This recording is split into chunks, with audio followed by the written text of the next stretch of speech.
How you guys doing? This is my Royal Rumble prediction show. Now, of course, my friends slash arbiter, Dr. Spartan and Dragonart, used this week's Equestrian Rumble to give you their predictions.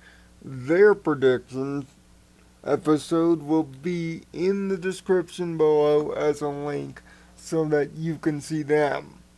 But I know you want to see me, so this is what this video is for. There are 9 matches on the card, and one of them we never covered in the Equestrian Rumble because it wasn't announced yet. So I will get to that one first. Jack Swagger, Mark Henry, The Ascension, which I don't know why they're in a set up the Dudley Boys, and for some odd, arbitrary reason, some other team are fighting for one of the final 2 spots, at random by the way, in the Royal Rumble match as part of the kickoff. Now, seeing that Mark Henry has said on WWE.com that this will be his final Royal Rumble, I'm going to save you the hysterics and say that, well, Mark Henry and Jack Swagger will earn the spots. Can't have a final Royal Rumble if you're not in it. But that's for the kickoff show, meaning it's meaningless. Now it's time to get down to the brass tacks of the actual event. First off, the tag team titles will be up for grabs when The New Day will defend them against the Usos. Now, they haven't had a 2-on-2 normal tag team confrontation before now. Strange that they haven't to this point. But the New Day have been tag team champion unicorns for about 7 months now. Expect that to, well, it pains me to say it. It will continue at least for another couple of months. But it will definitely continue tonight, as the New Day will retain over the Usos. Who are their contenders after this? Well, that's kind of the tricky part. I can't give you an answer on that. They've beaten just about everybody in the tag team division. God, when it seems like the tag team division is gonna turn out to be some good, it dies again. Where's some new blood? 'Cause seriously, it needs it bad. But New Day will get the victory here. Next up is a United States Championship affair. The third, in fact, between Alberto Del Rio and Calypso.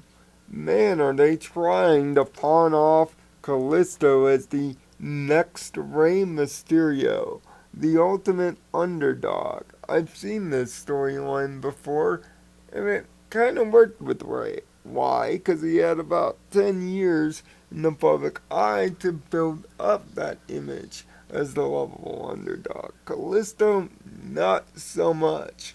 But thank God that the WWE is using this young kid somehow and not just hanging him out on the shelf as his buddy Sin Cara, or to some on the internet call him Botch Cara, recovers from another shoulder injury. Man, that guy's about as fragile as a $50,000 vase. As for Alberto Del Rio, he lost the U.S. title in a fluke, quote-unquote, upset on Raw 2 weeks ago, only to gain it back the following Tuesday / see it on Thursday on SmackDown. This is the third match that will act as the rubber and will give us our permanent U.S. title for a while. I'm going to go against my cohorts here and say that Kalisto will win the title, this time for keeps. The fans really like the underdog winning the title, and plus, I see this night as the beginning of the end of the League of Nations. In order for that to occur, this has to occur first. Expect Wade Barrett, maybe the other league members, to try to prevent it again. Again, just like they helped Rio win it back from Kalisto in match 2, but expect it to go awry and with a Selena Del Sol Kalisto to win the title back. Charlotte and Becky Lynch in the Divas match that nobody ever wanted for the Divas Championship. Again, this is, yes, as Ric Flair explained, the third shot that Becky Lynch is getting.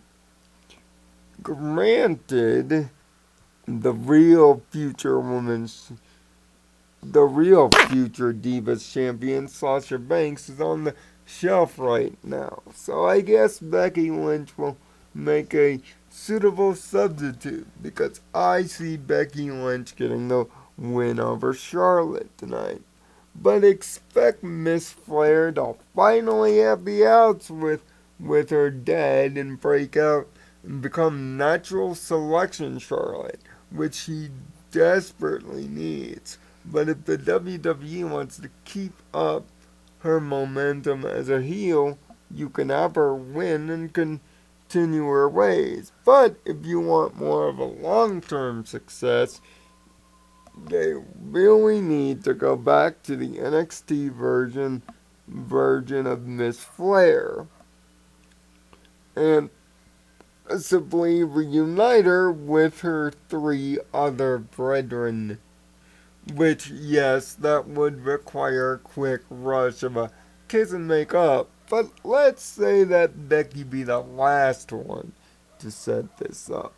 Okay? That way, some time and an actual rivalry can develop here. But expect Becky Lynch to get the victory. Next up is, to me, what I consider the match of the evening, if not for the bigness of the actual Rumble itself. A last man standing affair between Kevin Owens and Dean Ambrose. The Intercontinental title is on the line. Now, I will preface this by giving you not only one result, but 2. The first is who I think will actually win. Kevin Owens and Dean Ambrose will beat the living crap out of each other. But expect Kevin Owens to barely come up with a dupe here. Why? Because I see a future plan possibly at set for later the night. A betrayal of Dean Ambrose to his buddy Roman Reigns. If you want to create a shock ending, this would be naturally the easiest one to go with, besides a return. You see, if Ambrose wins, you know that Ambrose isn't, quote unquote, the mole. The one that Triple H and Stephanie and Vince have hired to get the title off of Reigns. But if Dean Ambrose loses the Intercontinental title, beware. You might be looking at the next world champion later that night. But expect this match to be brutal, possible injuries, especially if Ambrose comes out on top. Imagine him lightly unscathed. But this is going to be the fun one of the night, to be sure.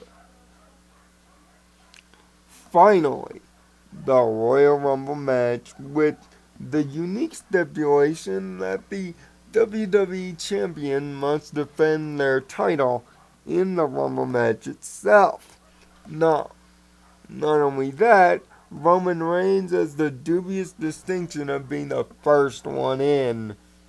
This is an upgraded version of the Royal Rumble match from circa 1999. If you watched the Equestrian Rumble, you might have heard me refer to this year's Rumble as No Chance in Hell 2. Why? Because this is exactly the same scenario in 1999 that Stone Cold Steve Austin had to face. Yes, it was only that time for a trip to WrestleMania, but the dominoes are practically set up the same. Austin has to go from one to done in order to get the WrestleMania shot back in 99. Roman Reigns has to go one versus all, pseudo his catchphrase, to keep the WWE Championship from someone. And everybody's gunning for him. And expect the numbers and a returning Triple H to screw Roman Reigns out of the party. Don't believe what you heard.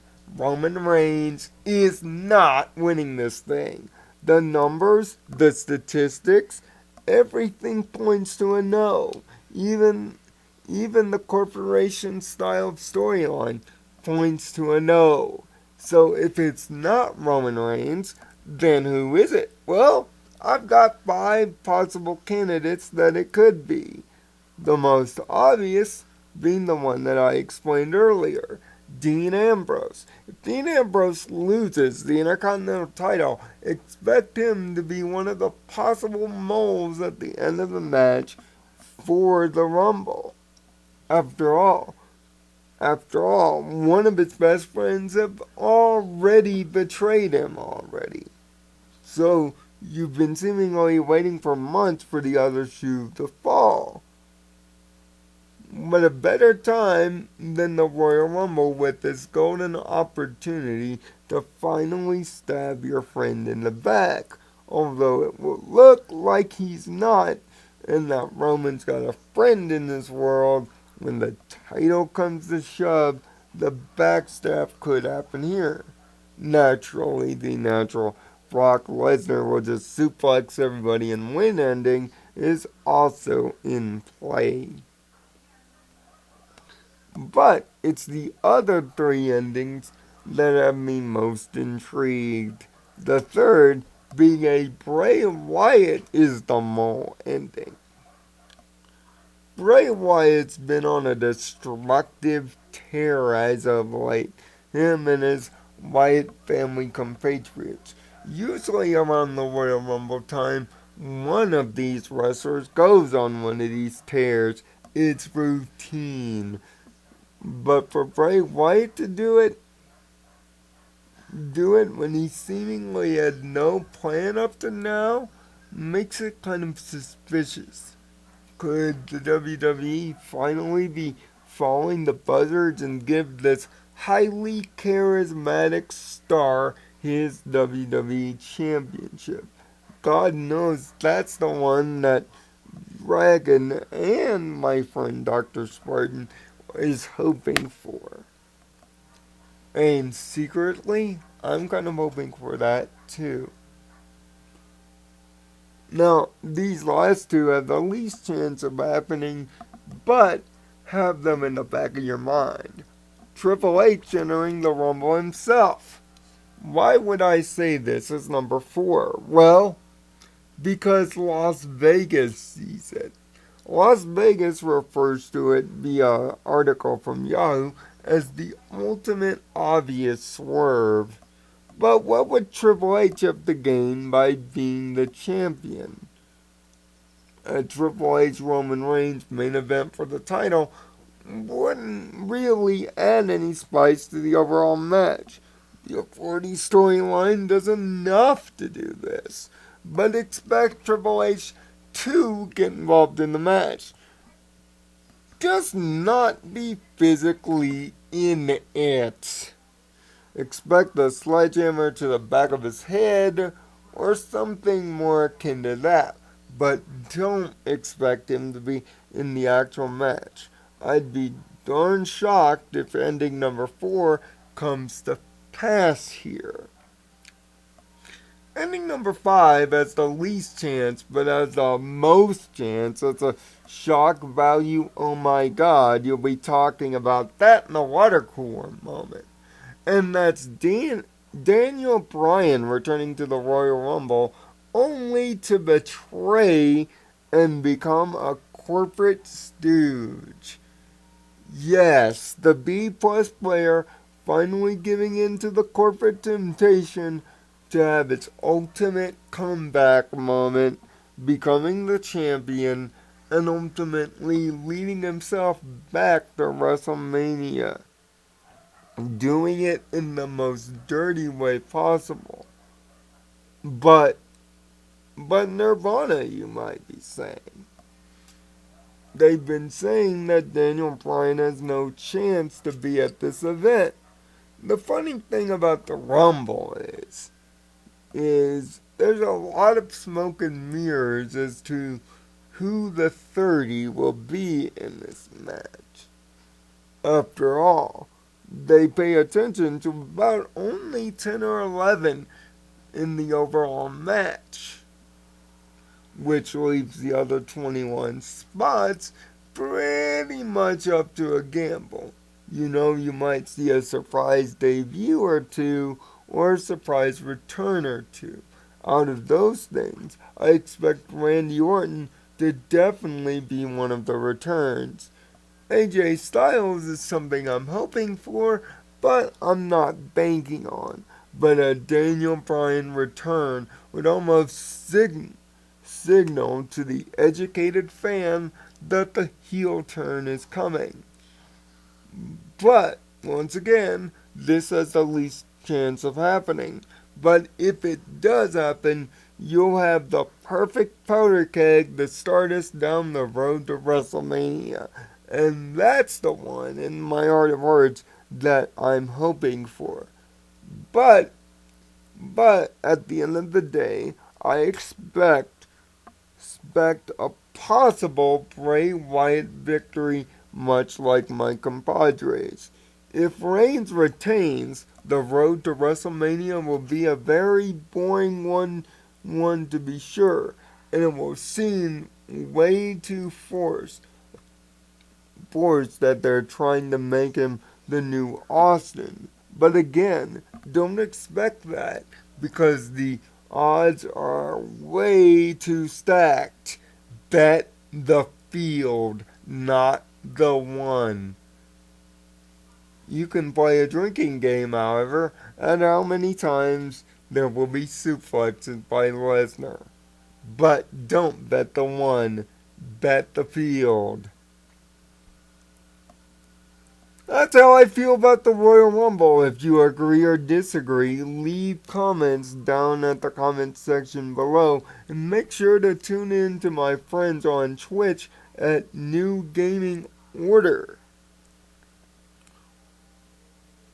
today to see how I feel about the actual results. I will leave a link to their Twitch page in the description so that you can be there on time when the Rumble's over. Until next time and next week, I am Nirvana Sparkle. Find peace in your own Nirvana, and thanks for watching and enjoy the 2016 Royal Rumble.